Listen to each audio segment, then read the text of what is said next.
Kaip ir buvau žadėjęs atostogų metu pakeliauti po mūsų gražų į kraštą, paplaukioti ežerais, upėmis, bet ne vien tik keliau klausimą arba tikslą pailsėti, bet norėjau ir pats įsitikinti, ar nėra užtverti mūsų paupiai, paežeriai, ar žmonės gali laisvai naudotis tuo bendruoju gėriu.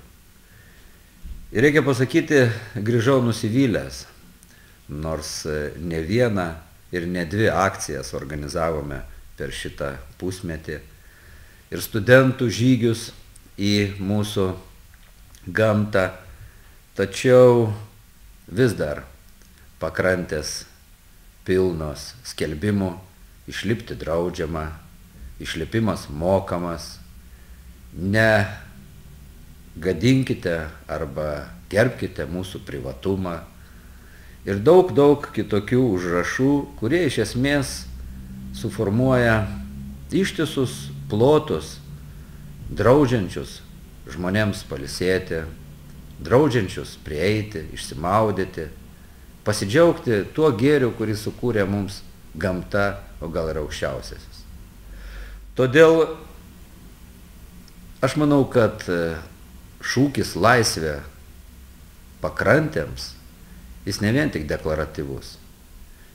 Prie jo turim grįžti kiekvienais metais ir pasiekti, kad įstatymas įpareigojantis prileisti prie vandens telkinių savininkus, įpareigojančius gerbti žmonių bendrasias teises, būtų vykdomas.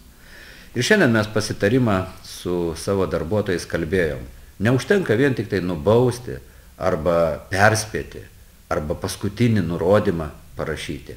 Reikia sugrįžti ir dar kartą patikrinti, ar įvykdytas nurodymas, ar nugriauta tvora, ar nuimtas skelbimas, ar kokia kita informacinė lenta, gadinanti nuotaiką ir svarbiausia, pažeidinti žmogaus teises.